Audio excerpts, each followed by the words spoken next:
Hi there, and welcome to the Plugged In Show. I'm Paul Acey. In 2010, a long time ago, I had a chance to review a little movie called How to Train Your Dragon. Oh my gosh, that was a long time ago. It was a long time I ago, realized right? it was that old. That's funny. I know. It didn't seem like that long. How old were you, Kennedy? He was 5. I don't think the listeners want to know that. Never mind. So back then, in 2010, I called it Dreamworks' best movie yet. And honestly, I think the original film has only gotten better with time. Now, DreamWorks, taking a page from Disney's playbook, has decided to do a live-action remake of the movie. So how does the film match up with the original? Kennedy, Unthank, has seen the new one. Oh, it's going to be cool. He has talked with the director, and he will give us the full lowdown in just a couple of seconds. Nice. Right now. But then, after we're done with that, stick around as we talk about kidfluencers, the children and teens who can draw huge audiences on YouTube and social media. It may look like fun and games, but a recent Netflix show tells us that it's anything but. Is social media stardom all it's cracked up to be? And how do these kidfluencers impact the kids watching them? Kidfluencers, that's not an easy thing to say. No, it's not. So our own Emily Chow will be joining us and telling us all about it. But in the meantime, we're going to kick us off with How to Train Your Dragon with our very own Jonathan McKee here in studio for one of the few times a year. And of course, our own Kennedy Unthank. So I have a question for you guys. Oh, cool. Toothless has got to be one of the coolest fictional pets ever. Yeah. Right? Yeah. But in the entire scope of the cinematic television universe, what fictional pet would you most want to have? Oh, it's easy. Flipper. Flipper. Absolutely.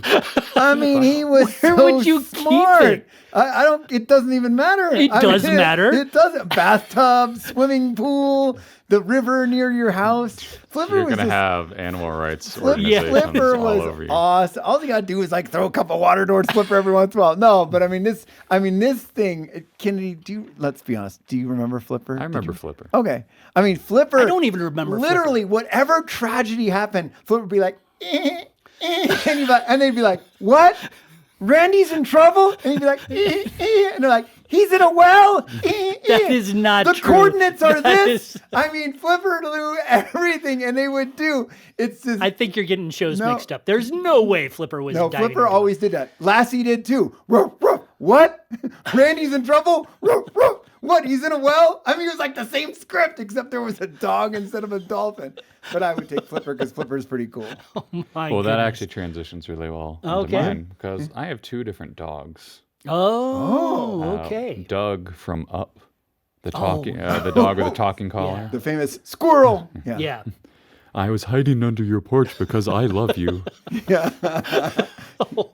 Oh, that is so sweet. Yeah. I The forgot other about that. dog, though, Bolt from Bolt. Yeah. Oh, wow. From Bolt. From So the I haven't show, seen Bolt. from the movie. Yeah. Yeah. So what Didn't makes him miss a good much. dog?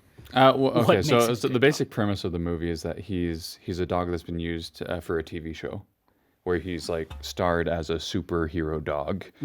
But then he gets lost and accidentally gets shipped all the way off to New York somehow, and he's lived on this set for all his life, and so he genuinely thinks he has these superpowers, and so he's trying to use them to get back to his owner.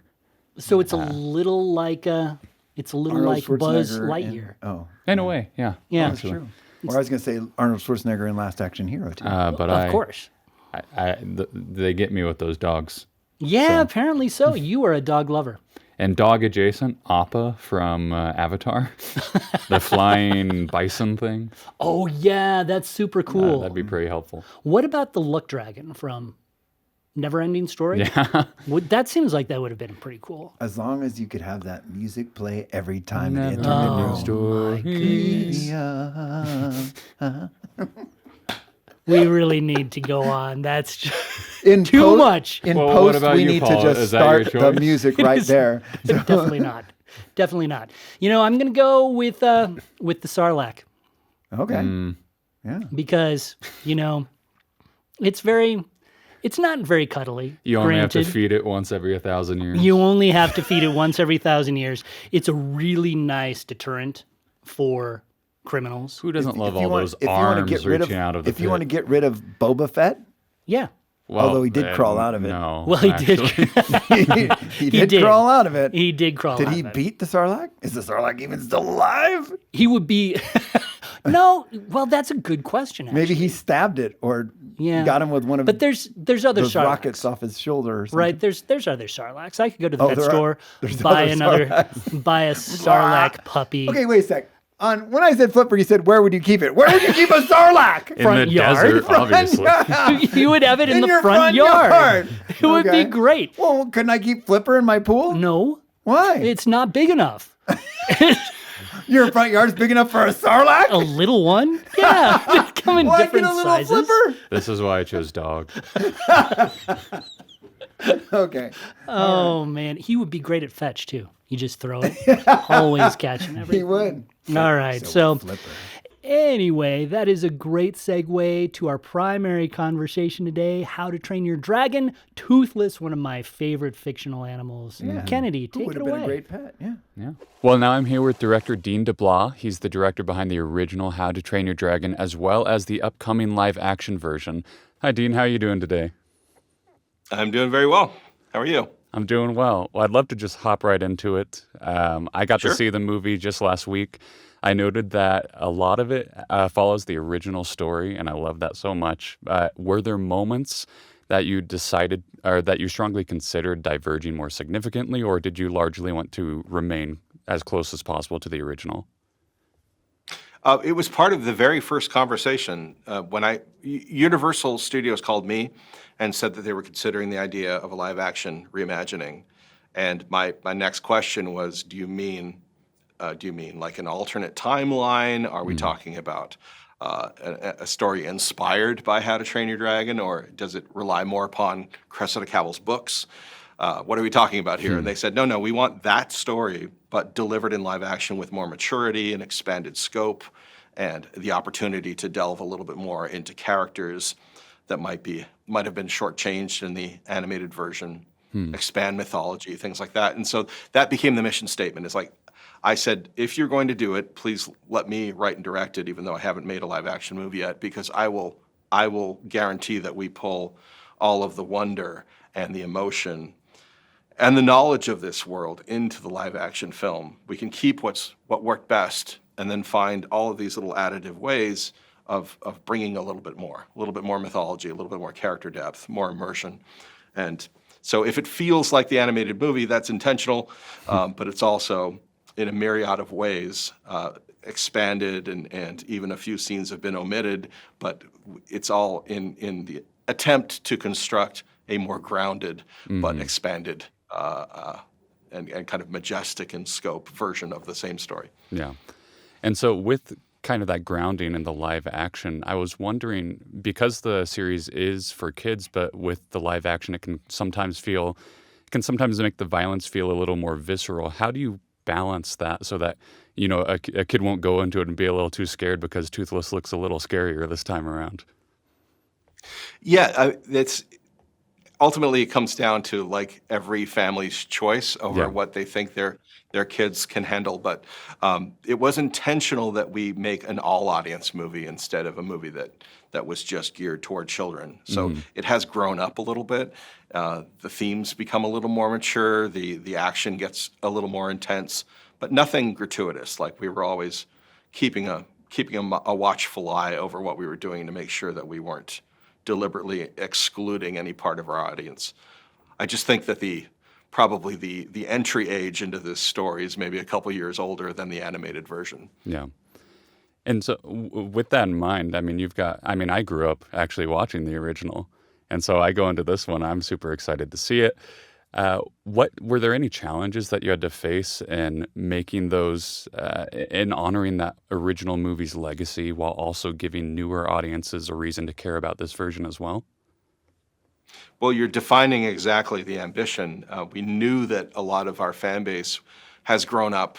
They have grown up with these films, and a lot of them have families of their own at this point. So if we did it right, and I remember having this conversation with our composer, John Powell. He was the first person I called, actually. I said, talk me out of this if you think it's a bad idea. But he came back with the same reasoning. He said, if we honor the fans and we treat this with respect and we do it with love, this can present itself as like a nostalgic hug to those existing fans that grew up with the movie, but also expand it for those who haven't seen it, including like maybe the kids of those of those fans, so that there's something that is fresh and new for a lot of people who might have missed the animation or hadn't been introduced to it yet.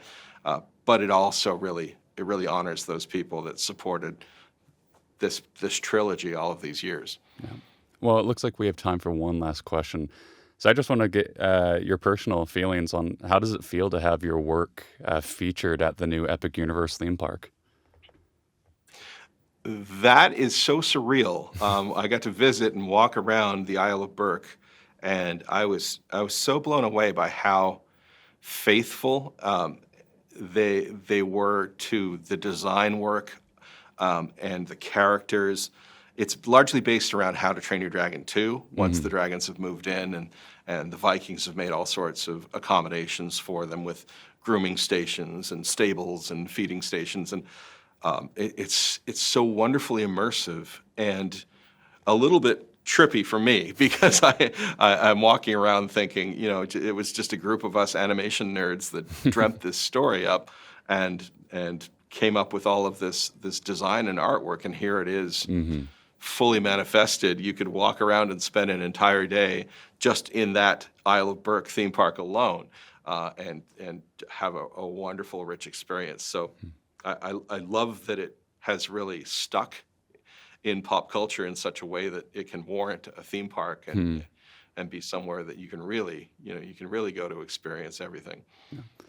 All right, well, Dean, thank you so much for your time. I really appreciate talking with you, and hope you have a good rest of your day. You too. Thanks.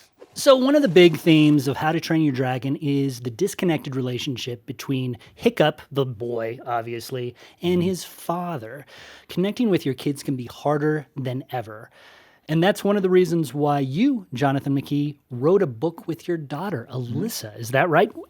What is the title of it again? Teen's Guide to Face-to-Face Connections in a Screen-to-Screen World. Which is a fantastic book. It has tons and tons of really great practical information. It must have been a lot of fun to write this with your daughter, right? It was, because we kind of got that parent and young person perspective, and she was working with young people at the time. She was college going into a job as an admissions role as a counselor.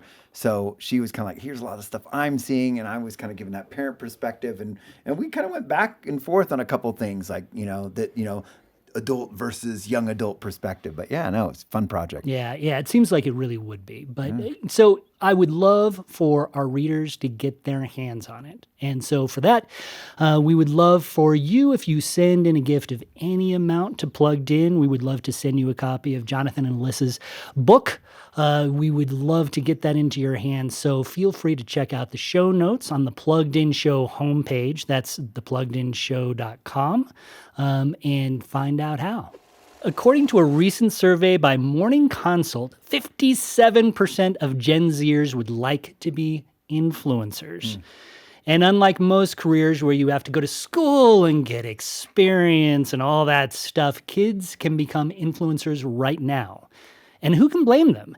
It looks like so much fun. But according to the Netflix docu-series Bad Influence, The Dark Side of Kidfluencing, looks can be deceiving. Welcome, Emily. Hello. You have watched this very show. I did. So can you tell us a little bit about what this show is about?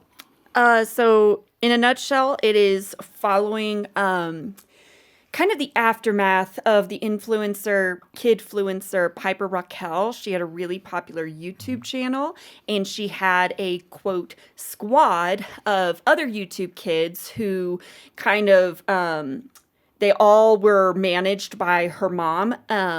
and they basically all boosted each other's channels, but it all flowed back into Piper's channel and everything. And then it turned out that her mom, who again was managing all of them, she was guilty of it's all alleged, but basically a lot of the kids, former squad members, accused her of abuse, and their parents accused her of financial fraud and stuff because she was taking their earnings and giving them nothing, and all sorts of other nasty stuff that was settled out of court, but it didn't change the fact that it was still really messed up. Yeah. So this is a really seedy question, but when you're talking about abuse, what sort of abuse are you talking about? We'll call it child abuse and child neglect, and not in a lot of different ways. There was sexual abuse involved. Almost all of the kids who were on the docu-series said that she has sexually harassed them or assaulted them at some point. The mom, not the daughter. Wow. And then in addition to that, there was child labor laws, essentially. In California, they have what's called the Coogan Law, which is named after Jackie Coogan, whose parent, he was a child star in the early 1900s. His parents squandered away his fortune, left him with basically nothing because there was no laws in place. Now we have the Coogan Law, which states that an employer must set aside, I think it's 15% of that child star's earnings in a trust for them. So that when they come of age, they have something to their name. At the time that all this was happening, there was nothing set up for social media stars. And so, yeah, that's where all of that stemmed from, is that there was nothing to dictate what these kids were earning. There was nothing to dictate how many hours they could work. So they would literally just work 24/7. Oh, my goodness. The daughter, Piper, she wasn't even in school, they said.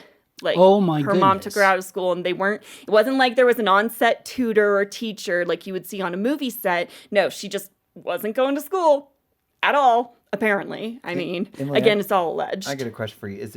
I saw just scenes for this. I haven't seen it. Do they mostly focus on that drama? That's horrible stuff. The drama and the abuse and that. Or do they also talk about some of the kind of the normal stuff that affects a lot of influencers, the pressures to measure up? And did they touch on that stuff? It all kind of comes out because each kid that they're talking to, and these are still children. They all look I think they're all in high school now, so they are still technically children. They were very open and honest about sometimes it actually was fun. Sometimes you're just sitting there making a video with your best friend, and it is a lot of fun. Sometimes a brand would want to sponsor you, and then you'd get a couple of free items and stuff, and that was cool. But then there were the super long work hours. Even without her, the mom sitting there and pushing them all far beyond the limits of what anybody would consider sane. It's still, they knew, okay, in order for my channel to do well, this is kind of the gig. I have to continue performing. I have to be on. When the camera's on, I'm on. And the camera was always on. Right? Do you think if young people watch this, if a lot of our listeners have kids, if they watched it, would they get the idea that, oh, this is a fluke thing, this is the exception? Or would they kind of think, whoa, that there is another side to the social media that I need to ponder and consider before I go there? Because if 57% of young people want to do this, then if you got two kids, one of them might want to do that. Is this a good show for them? Obviously, we could talk about content and stuff, but I'm curious, would this show make them think? I don't think it would make kids think that hard. I think that a really discerning kid, a really self-aware kid, maybe would sit there and be like, I don't have it in me to constantly be on and be performing like that. Yeah. But that takes a certain level of maturity that I think most teenagers, they'll get there, but they're probably not there yet. You can convince yourself, yes, I could do this. I could totally make it work. We all do that when we're teenagers. We're like, it's fine. We'll figure it out. It's fine. It's not fine, well, but you often don't realize that till it's too late. And I don't think this series would necessarily show you, hey, as a kid, you got to watch out for this stuff. Yeah. And it's sort of interesting because I would think that a lot of kids who might be interested in being an influencer, they're not necessarily watching Netflix. They're watching YouTube. and they see yeah. all of these quote unquote positive portrayals of Oh yeah. their peers opening gifts, hanging out with their crew, all that kind of stuff. And so you have that sort of attraction that is pulling these kids in, right? Yeah. Kennedy, you do a lot of YouTube reviews for us, and I'm sure you have seen more than your fair share of kids on these screens. Can you see the appeal? Like, if you're a 14-year-old watching one of these channels, can you see the draw? Yeah, I mean, definitely. I think it's so similar to just all the other social media out Just there. celebrity, You know, yeah. when everyone knows when you go on someone's Instagram profile or something, or their Facebook, no one's posting about no one's posting the bad pictures they took. Right. No one's posting about, oh, I had a really bad day, unless they're looking for Attention. most of the time. The majority of the time, it's look how much fun I'm having. Look at all the gifts I'm getting. Look, I just got to eat at the fanciest restaurant, all this stuff. And so it's really cool. And it is a really cool thing to view in general, because it's like, oh, I'm kind of interested in that, know. But I think where it can be rather problematic for younger viewers is they're not as easily able to discern that this isn't how their life is 24/7. Yeah. That these YouTubers, I mean, we have seen countless YouTubers now come out and say, I'm tired. I'm just tired of doing this. I want to quit, even if it's just for a little bit. Yeah. But, my life is searching out content and then videoing it and then editing it and then posting it and then monitoring all the comments and hoping that it hits, because if it doesn't, then I'm going to have to go make another video. Yeah. Yeah. And so, yeah, there are these people on YouTube, they do have a lot of fun and they get to have a lot of really unique experiences. I don't think anyone's denying that. Right. But there's a lot of baggage that comes with it too. And, YouTubers are not going to be as likely to show what that baggage is. Yeah. Yeah. Well, remember the podcast we had where we interviewed an influencer here? We should put that podcast episode in the episode notes. But that was a phenomenal example of someone who, hey, it was fun at first and I enjoyed doing it. But we just started to ask, honestly, hey, tell us about the pressure. And that's kind of why he quit. Yeah. He was like, this became too much. And you start to hear that over and over again. And I can't help but notice something. Back in 2020, I was really up on these stats because I was doing a bunch of research on this. And most of the numbers were between literally like 78 to 80 something % of young people want to be influencers. So I got to admit, I was like 57. Hey, cool. It sounds Hey, low. it's It's going down. I mean, honestly, and I wonder if maybe people are starting to realize a little bit. Maybe they're starting to see, I mean, who knows? If parents are doing a good job, maybe they watched that, what was that other Netflix special, The Social Dilemma? Yes, no. When I was doing research for my article, which is up on our blog now, yeah, The Social Dilemma is one of the movies that I It was one remember of those- watching. It was one of those fantastic ones. Matter of fact, I think Jonathan Haidt and different people were interviewed about the pressure that young people face. I still, to this day, remember that one shot in that where they showed this girl post something and she's looking and they show the comments coming and all of a sudden they go, look at your ears. They're so big. And all of a sudden you see the girl's face. Yeah. And she reaches up and kind of touches her ears while she's reading the comments. And it kind of just showed the brutality of the comment section. Yeah. So I don't know. I just hope that maybe young people are starting to see there are some drawbacks, either the pressure, that the negative comments, or in this case of the one you just saw, sometimes all of a sudden these mini celebs aren't ready to be mini celebs with all the drawbacks and abuse and stuff that comes along with a lot of that, to be honest. Yeah. No. Well, I mean, I always say to kind of imagine it more like professional sports, where you have a bunch of kids who are growing up saying, oh, I want to be a football player. Yeah. I want to be a basketball player. Absolutely. Reality is, less than 1% of people who ever say, oh, I want to do that as a job, actually get to do that as a job. And if they do, they don't get paid very much, unless you're at the very, very top of your game.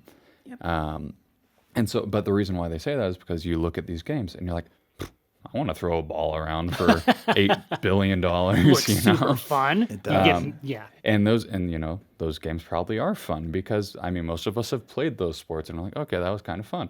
Yeah.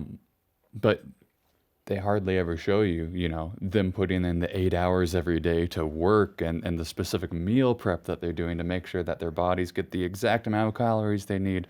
All of the stuff that when you look behind the scenes, well, it's not nearly as fun as it sounds anymore. Right. Right. Yeah, and that was something that struck me when you first started talking about this, actually, was when you think about how fun it can be at first, all these kids are hanging around with their friends, they're talking about stuff that they care about. It almost feels a little like, and I think most of us have been involved in like drama productions or whatnot. You work really hard at those drama productions when they're going on, but then they end and your life goes back to normal. Yep. When you're talking about some of these YouTube influencers, it never ends. You truly are on all the time. Even with like other child stars, like if you're in Hollywood and you're a kid on a TV series, it's like, yes, you will work for the length of that series, but that series is going to end, and especially in today's day and age where we're seeing shorter TV seasons, it's like you might only have to do 10 episodes instead of 24, or whatever the standard used to be. And again, even then, they have a set number of hours where it's like, okay, children on set cannot work more than X amount of hours. And during that time, they must complete X number of hours of schoolwork because, and not to mention, there's usually catering, so they're getting fed properly, or at least they're getting something in their bodies. There are videos in that Bad Influence series where they have like access to the behind the scenes footage of these kids. So there's literally videos where like these little girls are passing out because they haven't had a sip of water in like 10 hours or they haven't eaten in however many hours because they've been filming all day and nobody is there to regulate it and say, hey, time for a break. Yeah. Everybody take 5. Everybody go get some food. Everybody, you go get some sleep. You were up for, 20 hours yesterday and you only got 2 hours of sleep. Like there's no regulation whatsoever. And that's actually very common among many kidfluencers who are managed by parents, because unless the parent is sitting there saying, oh, hey, I need to make sure that my child is not working, 24/7, unless the parent is conscientious enough to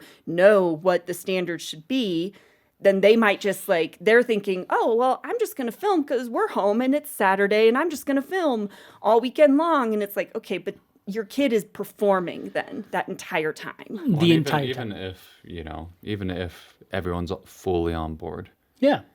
You still have that issue that the kids, if they become super famous, they're making the majority of income for their family. Well, and so even if the kid's on board, there's an enormous pressure there of maybe I don't want to do this anymore, but if I don't do this, then I'm taking away a huge amount of income from my family. Dad's got to go back to Walmart and get a job. Well, exactly. And that's one of the things that as we have this conversation, you do have this really, it feels like inherently dysfunctional relationship. And I'm sure that there are some really proactive parents who love their kids, who have them as kidfluencers or whatnot. But when you have a child who you are supposed to be raising to be an effective, loving adult, and then you also have that same child as your employee, it feels like there's a tricky line that is crossed there where it seems like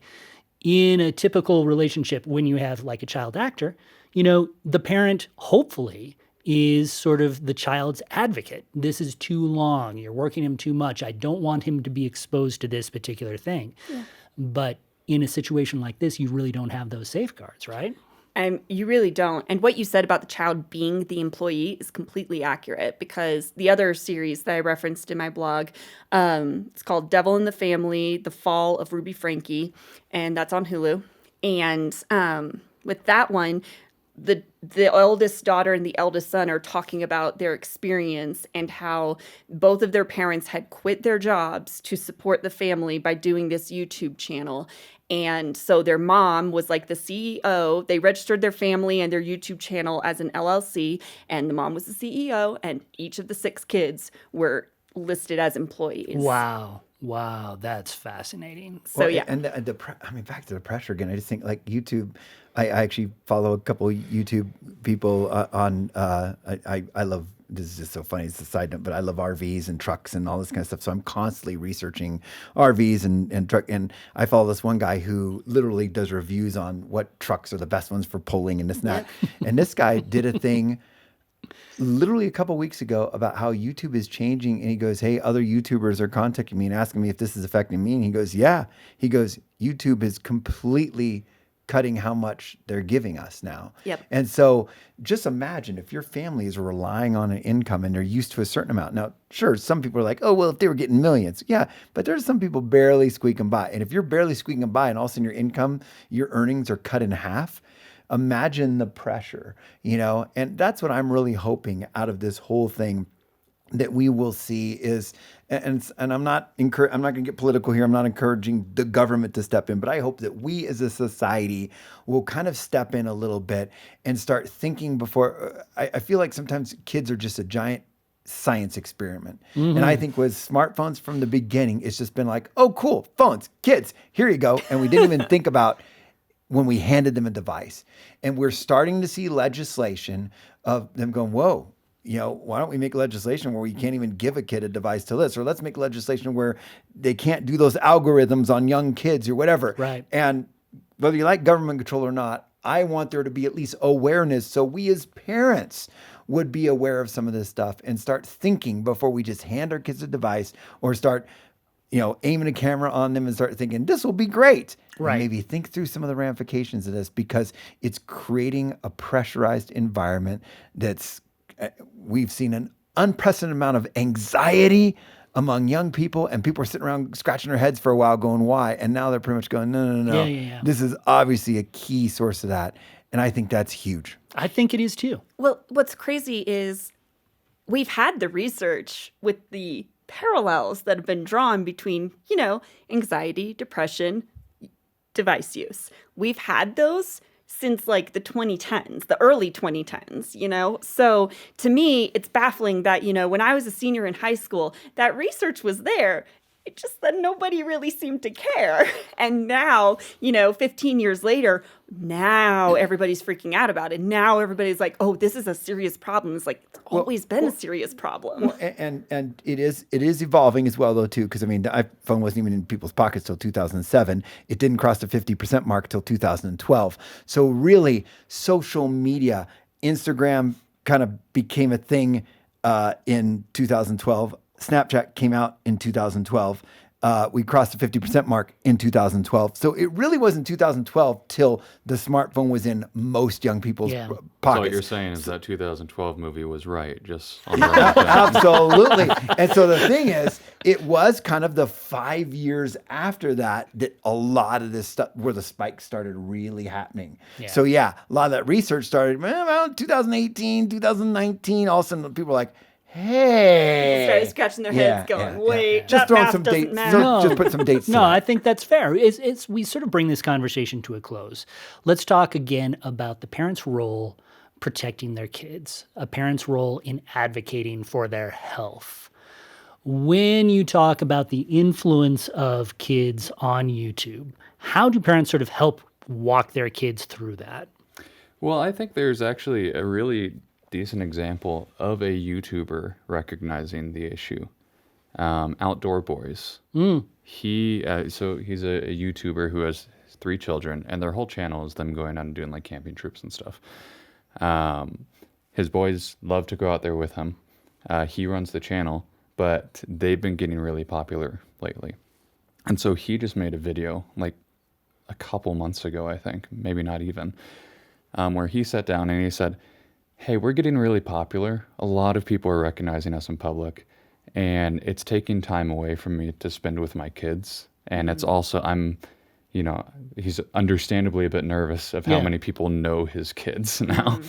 And so he said, so I'm going to cut back on the videos. We're not going to do nearly as many. Wow. And I thought that was such a great example of someone being like, no, there are some issues here and we need to address them. Oh, cool. For someone especially who, his boys appear in a lot of his videos. And so he recognized, no, this can be an issue. Well, and in answer to your question, you say, what can we do?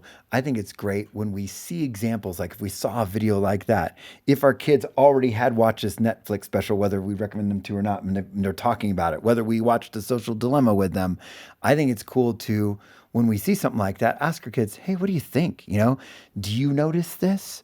What are your thoughts on this? And get their thoughts, get them talking about things like this, because it would be great to have them processing this and thinking about it, and for us to stimulate that kind of conversation in our own. Absolutely. Absolutely. I think that just practical steps, because this is all great advice. I think that if your child really is determined to become an influencer, just take a really as proactive of a role as you can. If that involves you managing their social media account because they're younger, do it. And if they're of an age where, okay, I can't, it's not required for me to manage your account because you're however many years old, the platform will let you do that on your own, then it's a matter of like, okay, let's make sure that my kid knows, like has realistic expectations in mind of how much time this is going to cost them each week and what the expectation is. Because, hey, yes, you can sit here and edit your video for as long as you like, but you're going to make sure your homework is done. You're going to do family dinner. And, oh, by the way, you're going to be in bed by 10 p.m. or whatever the standard is in your home, And none of that screen in your room at night. Yeah, that too. I mean, and that includes computer screens. We don't think of it sometimes, but yeah, if your kid is sitting there on their computer till 3 o'clock in the morning editing videos and they got to be up at 7 to get ready for school, 4 hours of sleep is not enough. Yeah. And so make sure your kids are getting the right amount of sleep. If you sit there and you say, okay, well, we're only going to do videos on the weekend, that's great too. Make sure that they spend time with family and friends with the cameras off. Make sure they know what it's like to be a normal human being without a camera on. That's good. That's good.